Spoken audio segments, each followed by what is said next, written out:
Welcome to Spartan Up Podcast. We're here at Fenway Park in storied Boston. And speaking of stories, a great storyteller to my far right, Colonel Tim Nye. We have Dr. Laura Pence, the mind doctor at Spartan. Getting you bump right. me down to Mr. Johnny. We have Marion, our producer, who's always awesome, and her right-hand woman, Andrea, making sure we all sound good. Speaking of sounding good, Isaiah Kacyvenski. First of all, I think it sounded very good the way he said his name. Yes, that was fantastic. But 300 some interviews now. I'm going to put this one up as one of my very, very favorite. Oh, wow. Yeah, he really is. He was awesome. Isaiah, incredible guy. Yeah. So this is a guy, 8-year NFL player. Right.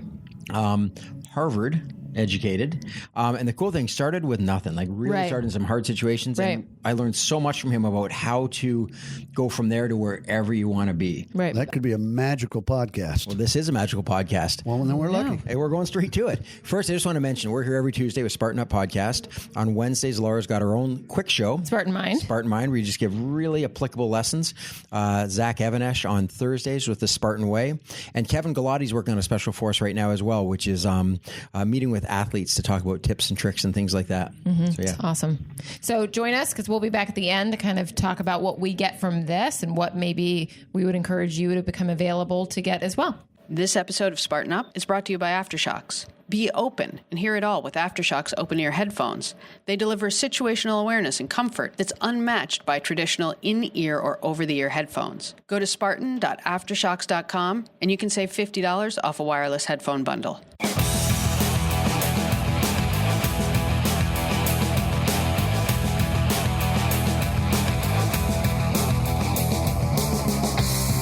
We are here for Spartan Up Podcast. I'm with Isaiah Kacyvenski. Who the heck is that? NFL player, ex-NFL player. That was one of the hats I wore across my life, but definitely not defined by it. But you grew up in poverty. You had a tough childhood. Yeah, I grew up in poverty in upstate New York, youngest of 5 kids, father an alcoholic, and homeless at various times in my childhood. Knew at a very young age, sports, fitness, and academics were going to get me out of that. Most kids don't see that come from your background. How did that happen? You got to have parents typically that are pushing that. Yeah, no, it definitely was. Both parents barely graduated high school. Both were in orphanages. Had an unbelievable mother. Just absolutely. She was 21 when she graduated high school. She had failed 3 grades. And she had unbelievably high emotional intelligence and knew how to shower us with love when we had nothing.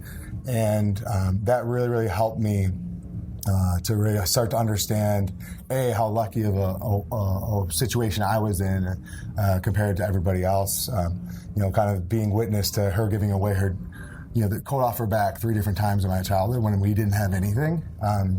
It left a profound impact on my life and starting to understand that I could control my life from a very, very young age. And it was that, not having a TV and reading a massive amount of books.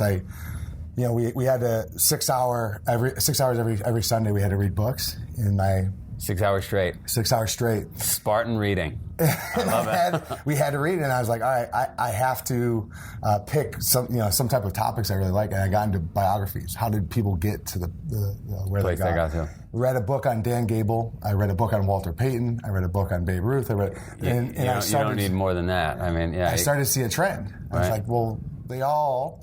What age were you think when you were reading these books? I started reading them at 8, 9, 10, and then found football actually at 9 years old. But really started that common theme of hard work and really sacrificing almost anything to achieve that dream.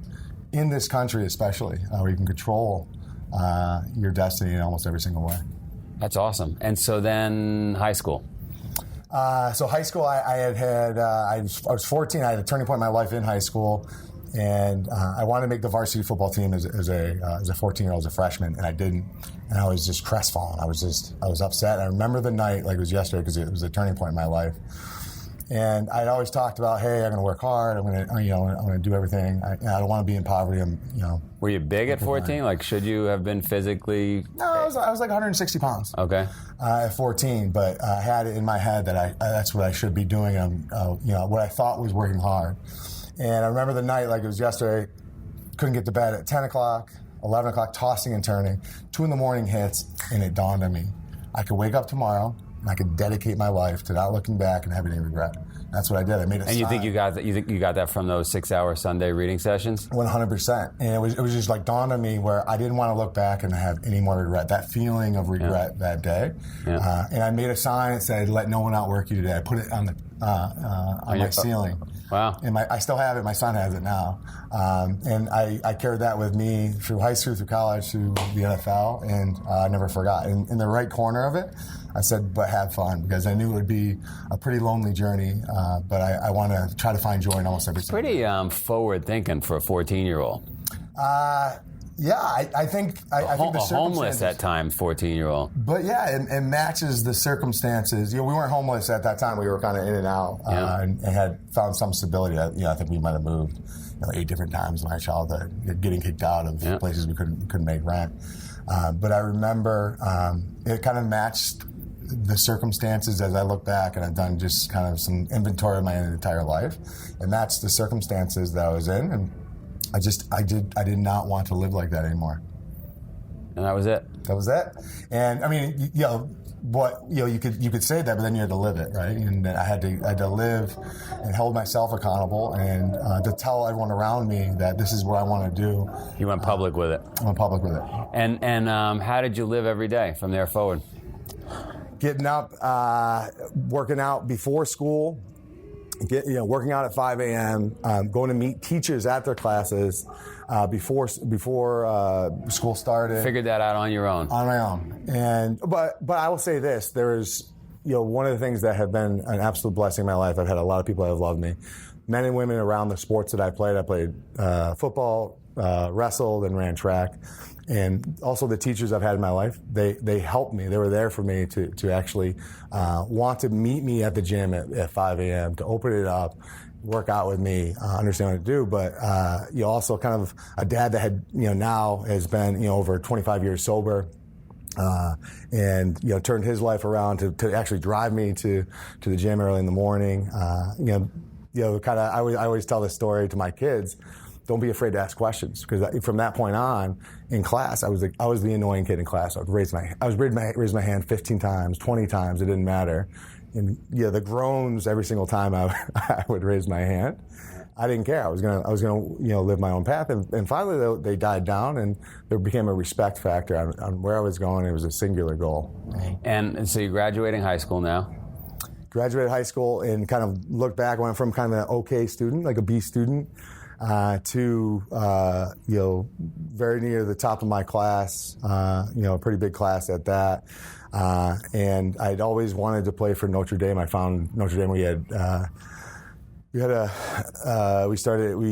TV kind of towards I got 12, 13 years old, and Luke Holtz was there, and I got caught up into some of that mystery around that, but I really, really wanted to go to Notre Dame, and Lou Holtz, I remember, kind of going through this process, but it told me that he didn't want me to walk on at Notre Dame, and was just absolutely crestfallen.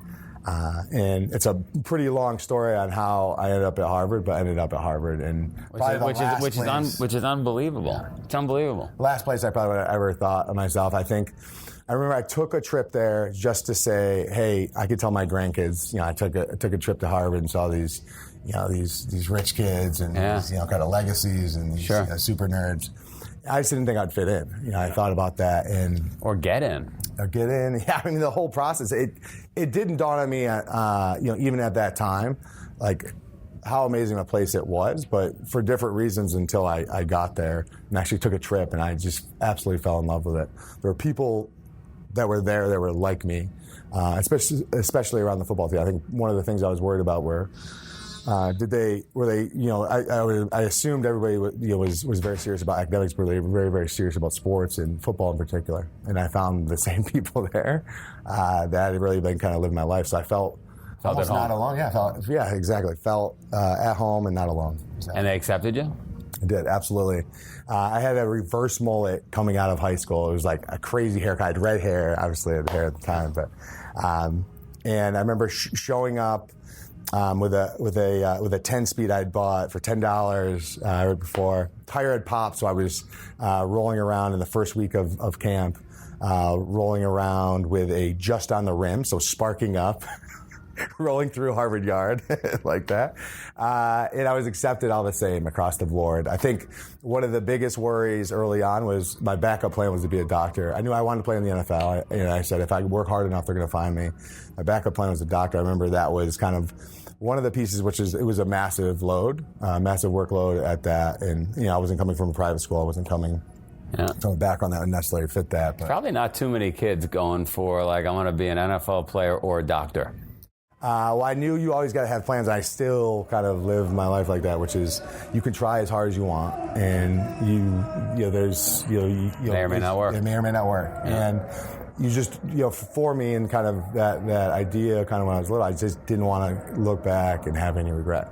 I can be at peace with it. I can be a complete peace with it. As long as you worked as hard as you could. Exactly, and that's what I talk to my kids about every single day too. But for me, I felt absolute peace. Why don't we let's take a little break here and maybe we'll wrestle a little bit? Yeah, let's do it. You didn't wrestle, did you? I didn't, but fuck it. Let's go. I miss wrestling. I miss wrestling. All right. We'll be right back to the podcast, but first, we are talking about Aftershocks headphones from beautiful Lake Tahoe, where we're having our World Championships. These things are awesome. I can't stand when it feels like I have stuff on me, and this just feels so light and easy. And it's like, can you even... He can't stand stuff on you, says the woman with a bone on her hat and a leaf in the back of her head. Anyone who Top of the head is Anyone fine. who watches this knows that Sapphire spends a lot of time in nature. Well, they're wireless, which is awesome. They're water repellent, so even if you're out there in the rain, it's great. And then there's no, cords or anything, so you can just run around and frolic freely, and... it's a good day. It's funny. We're out here right now. It's quiet. It's the end of the day. There are still some birds. You hear the racers coming down behind you.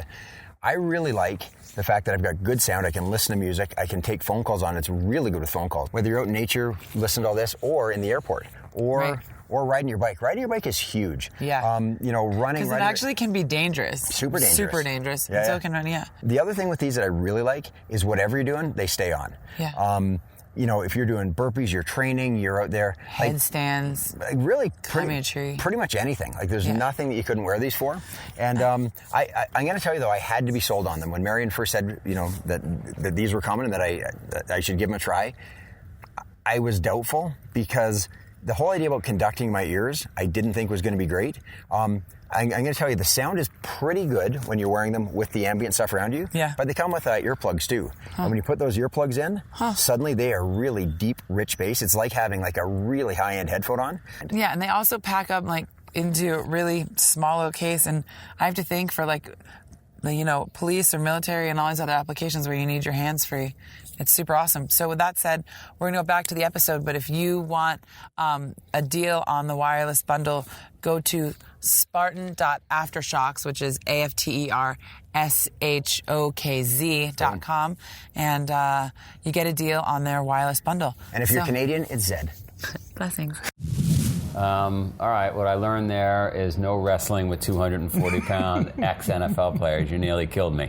We could do WWE style. No, I don't even want that. Choreograph the whole thing out. You are tough as nails. I think it was the thing over your bed that just got ingrained, and you're just relentless. Yeah, I think part of that is understanding that there's a lot of, at a young age, there's a lot of people hurting in the world, not to feel sorry for myself, and then understand that you can control your own destiny, and not liking, and never forgetting, that feeling of not having, of being made fun of, wearing the same clothes, not having a washer and washing and drying machine, wearing the same clothes day after day, just hating that feeling of being ridiculed, but not forgetting what it was like to be that kid, to be ridiculed as well. Which is fuel, I guess. It is. Right? Absolutely. But not in a fuel in an actually negative way. Just to always understand that there's a lot of people hurting. Sure. You don't understand why they're acting the way they are sometimes. So try to be as understanding as possible. I think that's really served me well in a variety of different ways, both as an investor and an entrepreneur, to always put yourself in someone else's shoes. Why are they making the decisions they are? And really kind of think through that in a thoughtful way. How'd you get in the NFL? That's a crazy story. And if you're familiar with the NFL Combine, so I was the only 4-year starter. I started all 40 games at Harvard, showing up at camp 5th in the depth chart. I won the job in 2.5 weeks. Wow. First in a position they had plopped me at. And I ended up becoming an Ivy League Rookie of the Year that year, and then became an All-American by my senior year. And always kind of came back to the same thing. I remember being 5th in the depth chart and being my first time away at it. It's the first time I'd ever been away from home. Just scared and homesick. And my mother had actually passed away my senior year in high school. Just feeling just so alone. But having that team there. But also saying I'd never been in that position of 5th in the depth chart. Didn't like it. And I was like, all right, what am I going to do? I got to come back and go back to the basics and not feel sorry for myself. Come back that first day of practice and show what I can do. And I was crazy. Tried to turn it into volume all the way up. Treat every single play, not practice, but every single play like it was my last play. So I was chasing wide receivers, 80 yards downfield, popping the ball out, annoying the shit out of everybody. And the coaches noticed. And I went from 4th to 3rd to 2nd to 1st, just unrelentless. I had no idea what I was doing. But at a middle linebacker, if you're willing to run and hit and sort of line up the right way, you could do that. And they figured I could learn the rest along the way. But kind of that relentless attitude bore itself out there. Not getting invited to the NFL Combine after coming off a campaign where I averaged 14 tackles my senior year, and was unbelievably deflating. And I think they invite close to 400 athletes, and they only draft 240 or something to the NFL Combine area. So usually it's kind of the kiss of death. You're not invited to that. I remember not being invited and coming back. It's like, all right, what am I going to do? And I had to devise a plan. I was like, all right, listen.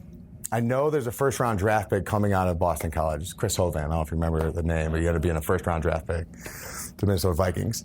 Everybody else, all the teams are going to be flying in to see him at some point. So I asked our coaches at Harvard, listen, if your network of coaches and scouts, everybody in teams, could you just call them? And if they're coming into town, I'll do a combine for them. Soup to nuts, everything. I'll do the whole combine, the whole deal. I ran 14 combines. For people that would fly in impromptu, and ended up sneaking in. It's a pretty long story, but ended up sneaking into the 4th round. It became the highest draft pick out of Harvard ever, and wow. It was just amazing. I think at that point I was one of the highest, since the Combine era was one of the highest draft picks ever. Not invited to the Combine to sneak in. It's unbelievable, this story. I mean, I'm feeling pretty deflated. Oh, get out of here. But at the same time, I mean, you had it pretty easy, and you're very lucky. So you didn't really do anything. That was special. No, I will say this. I always go back to the same thing. It wasn't just me. It was a lot of people that believed in me, that loved me, and never. My mom passing away at a young age when I was a senior in high school was something that it really allowed me as an 18-year-old to reflect on all the learnings that she had given me, that even some of them maybe didn't even fully appreciate when I was young. Just an amazing woman, amazing individual, and just had a horrible life herself, but refused to give anything but an amazing life to her kids. How do you go from that to becoming a VC? So my backup plan was to be a doctor if I didn't make it in the NFL, and I just give me a shot, just give me one, and kind of give me the foot in the door. I ended up playing 8 years in Seattle, and Seattle most of the time, 6 years there, a year in St. Louis, and a year in Oakland. And I was one of the captains of our Super Bowl team, the first Super Bowl team in Seattle. It was just amazing kind of rise from being kind of a really bad team to a team that the city went crazy for, and started investing. So knew nothing. I remember getting handed a paycheck. I don't know if this is like this for you, because I know you were an entrepreneur at a very young age. I was handed a paycheck, and my signing bonus. I was, I don't know if you read the book Rich Dad Poor Dad. It was like that moment. I was like, holy crap! I know nothing about finance, money, everything. I was like, all right, what am I going to do? I'm going to learn everything I can about the public and private markets. I hired a financial advisor and peppered the crap out of him. Yeah. Learned everything I could, hired a new one, learned everything I could. And after 2 years of that, I was like, all right, listen, I'm ready to kind of dabble into own direct investments myself. And that's what I did. And ended up... You were in a good place in Seattle. So amazing spot. But I ended up investing in one of my classmates, a guy that was a Harvard football player. And my first investment was as a healthy, fast casual restaurant called Be Good. And now I know Be Good, yeah, that's right. I was a seed and kind of initial startup investor there. It's been an amazing run. Nice. Anthony Ackle was someone that I knew. It always kind of, but he would let me sit. And by the way, it was the first investment I made. They always tell players, don't invest in friends and don't invest in restaurants. And you did I both. checked the box on both. Ended up being just an amazing story. He's done ridiculously well. He's done well for all of us early investors as well, and just been kind of amazing. But he would let me sit with him in off seasons. I would learn how to run businesses, just kind of curious, be operationally efficient, and build products across the board. But continue to build off any of those companies. My personal portfolio now is a little over 30 companies. Wow! So started angel investing around there, but always kind of by the time I had retired, was pretty beaten up. I had 9 surgeries. Right. I've had 11 now in the body. So I just kind of. I ended a little earlier than I wanted to. I wanted to play 10 years. Didn't. Realized, though, my kids were young, and I was like, all right, I don't want to miss their childhood, especially with the childhood I had. I don't want to miss that. If I go to medical school, that's going to be all wiped out. So business and kind of my kind of self-taught or kind of learned business degree up to that point. Sure. I want to put a little kind of knowledgeable base on around that, and I decided to go to business school and wanted to stay here in Boston, and being lucky enough to go to Harvard. Yeah, and you could just at this point you just call Harvard and say I'm coming back. And No. let you in. I mean, you. No. No, it was a crazy, rigorous process again. Had to go, crack open a book again, and from the GMAT, and that wasn't just like, hey, Isaiah, you're amazing, come back in. It was not going to work like that, especially with my background too. It was. So you're living here now in Boston. Yeah, live right outside of Boston, and I've got two kiddos. I got a 15-year-old, I got a freshman in high school, and a 12-year-old, a boy and a girl. And do they have anything above their bed? No, but my son has the sign, and I want them to be able to, and I always try to empower them, like, listen, you don't have to do anything I did. I just, whatever you do, you got to do it with everything you got. 6 hours of reading every week? No, I try to get them to do that. Yeah. That's what we're like. We could talk about that, till the cows come home, but, and then, they're growing up differently than I have, and my wife was my husband. Why don't we do a kid swap? Let's do it. Right? Because you could then push mine as hard as you want, and I can push yours, right? Yeah, it's amazing. Sometimes your kids just don't, in one ear, out the other, aren't going to listen. But just focusing on just being grateful for what you have. Yeah. And regardless of where you came from, controlling your destiny is one of the big pieces. But it doesn't matter if you're born with a silver spoon. It doesn't matter if you're born with nothing. That's right. It's what you do with your life. You're awesome. Three takeaways from that amazing story for people out there listening or watching. What would you say?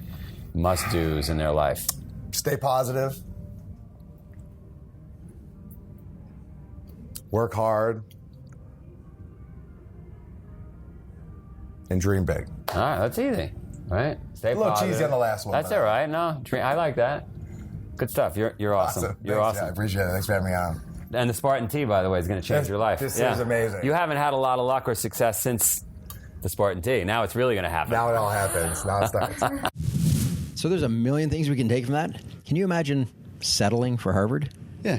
Didn't get into my first choice, but thank God I had Harvard on the list, too. He's just another average run-of-the-mill guy, right? Walking down the street, another knuckle-dragging football player. Pretty incredible guy. Very cerebral. Yeah. Well, like you just said, I mean, he set his goals early. He got pulled into the Notre Dame by watching the games every weekend, thousands of probably young men do, and wanted to go there and didn't get there, but he got a hell of a second prize, didn't he? Well, and even that, you think about the things the failures in your life, not getting to Notre Dame, still just the motivation of that probably drove him a long way towards his ultimate success. So having that target, even if he didn't hit it, it certainly steered him in the right direction. Yeah, I almost wonder, because it didn't come out in the interview at all, and it's not what I took from the way he spoke or anything. But from the way his achievements line up, it's almost the guy with the chip on his shoulder trying to prove something either to himself or to somebody else, right? Yeah. Now, he didn't sit there and say that like I was always mad or in fact, it was quite the opposite, right? But here's a guy who many times had to go a different route, a second effort kind of thing, and just kind of knocking down all the challenges in front of him when he talked about being fifth on the depth chart and just boom, boom, boom, working his way up quickly. But, what a blow to your ego. You're the All-American middle linebacker in the NCAA, and you don't get an invitation to the NFL Combine? He did mention he had a bit of a chip on his shoulder with that one. Yeah, well, who wouldn't, right? Yeah, no kidding. Well, and you said cerebral. When sitting in the room watching Joe interview him, I honestly saw like this light of love, and he said that his mom was super emotionally intelligent and knew how to love. And I love like that. To me, it just landed on him so well, and may we all learn from that, we can have a lot going up in here, but if we don't have a full heart here, we're going to come up short. He got very, very fortunate there, and I'm sure many people do. But I have a similar background in that he said both of his parents were orphans. My mother was an orphan, and my father never knew his father and was only lived with his mother his whole life. So the point is, as we parent, we learn from our parents. You learn how to do this stuff. He had two parents that didn't have any role models, probably didn't have a background, So you get very lucky that his mother had that capacity because you wonder where she learned it. Yeah, and I thought where did she get it from? I thought it was pretty gracious too, because he talked about how it was so hard at the start, and his dad had severe alcohol issues, and that it was kind of grew up around some abuse and some pretty terrible situations. And then he gave his mom the credit and said she was our rock. She was always there for us. But I also thought it was gracious that he said, my dad turned his life around too, and ultimately he was the guy driving me to practice. So he didn't, that probably drove him, as a young man to try and prove himself. He didn't make it a lifelong resentment. I thought that was pretty great. But he also said that along the way, there were some very impactful adults, teachers who actually noticed that he cared and would go and meet him early to coach or counsel him and things like that. And so, in some ways, we can say he was fortunate that way as well to have these great adults, but he also created that fortune because not every kid goes and says, hey, can I meet you before class so you can give me an extra hand? And Right. Yeah. Well, right. He was fortunate not to have a TV. Yeah, absolutely. Right? So again, we've talked many times about distractions. Yeah. From whatever circumstances, he didn't have some of the distractions that other children would have. So he didn't have the TV, so he had to do internal things, right? And one of those things was reading. And he developed, or his mother created, an environment to give him a love of reading and learning. And how amazing, too. He mentioned that he loved his comic books, but he also said, I started reading biographies around 8. Right. Biographies of great humans. Yeah, and then he starts, but a lot of them were sports figures. Yeah, sure. Again, which is normal for a young man, right? Yeah. A young boy. And so drove him in that direction. Yeah. Incredible. The other thing I took from that, and he didn't use these exact words, but you'll appreciate this from a psychology standpoint. He developed an internal locus of control very, very young. Yeah. And he realized that if I'm going to make something happen, I can't count on what's going on out there. Right. I can't say, I can't because of or because of. I actually heard a great thing a while ago, and it was you can say because, which is always an excuse. Why did it happen? Because. Or you can say because. I'm going to be the cause of what happens in my life. And he learned early on that instead of because, it's because. Right. So, and he was such a great example of that, where every single thing he did, he is the guy who decided this is what I'm going to do, and I'll do it no matter what. Yeah. And not out of spite, but just out of determination. Yeah, he really took ownership, I think, which is so critical when we move forward in our life, is to be able to really know that we have the reins, right, for what happens next. We have the feet that can push down the pedal. We have the feet that can push down the brakes. And so which one are we going to use at any given time? And he used, the pedal that pushed down, go forward. Yeah, there's a little bit of luck, as there always has to be, right? There has to be an element, because he talked about later when he had some money after years in the NFL and he was starting to look for the investments. And he said, everybody told him, you don't invest in friends and you don't invest in restaurants. And he said he did them both. And he got lucky. Right. Well, he had belief in the person. He knew the person. But again, it's tough. On that note, though, you look at so many players and they'll say, yeah, you know what happened? I got the money. I didn't know what to do with it. And my financial investors threw me the wrong way. And now I'm in this mess. And he said he got the money, had no idea what to do with it. And he went, I have this money. I don't know what to do with it. I guess I'd better learn. Yes, exactly. So when he hired a financial advisor, it wasn't take care of my money. It was show me what to do. And he learned it just like he learned everything else. So I thought, you're absolutely right that, he probably made some fortunate investments, but instead of just being lucky that his investor advisor told him what to do, he studied it and learned it and like really dove in and tackled that. Well, and I love too that he hired an investor and then he hired another one to learn again. Yeah, so it wasn't just like exactly. So who's the famous rock star that said he spent all his money? They asked him where did all his money go? Well, a couple of Ronnie Hawkins. He said drugs and women, and then I blew the rest. Yeah, I spent 90% of my drugs, women, and fast cars, and probably just wasted the other 10%. Hey, it's funny. This guy, I wrote down this one word, and it just kept coming back to me. Pretty massive guy, big guy sitting there, and I thought, he had massive curiosity, he had massive drive, massive perseverance, massive resiliency, massive gratitude, and then he had massive success. But he still had massive humility. Mm-hmm. Like he just that sort of gosh shucks way of being. Like he's like, oh, Joe, I'm just so lucky to be here. And like, dude, you're a pretty accomplished guy. And I thought that was really neat that he never seemed to have lost that just humble guy. Yeah, but again, it seems to be a fairly common trait in a lot of these very successful people we run across. We've had very few people sit in a chair here or talk to Joe and pound their chest and say, "Look at me." Yeah, sure. Sure. I don't think. If you're going to be that guy, well, one, it's probably not going to be attractive to us or to Joe, for sure. So, but I would agree with what you're saying 100%. Mm-hmm. Awesome. Well, now that we're in agreement, let's go ahead. How about you agree to come back next week? Oh, beautiful. Nice job. This episode of Spartan Up is brought to you by Aftershocks. Be open and hear it all with Aftershocks open-ear headphones. They deliver situational awareness and comfort that's unmatched by traditional in-ear or over-the-ear headphones. Go to spartan.aftershocks.com and you can save $50 off a wireless headphone bundle. Thanks for listening to Spartan Up. If you like our show, spread the word. Then subscribe wherever you watch or listen so you don't miss an episode. We'll be back here every Tuesday with Joe and the team, sharing interviews with high achievers. Then stay on track with quick hits of motivation and advice. Wednesdays, Spartan Mind with Dr. Laura Pence. Thursdays, Spartan Way with Zach Evanesh. Sundays, Spartan Health with Dr. Nada Milosevic. And if you're looking for even more, we've got tons of articles at spartan.life.com.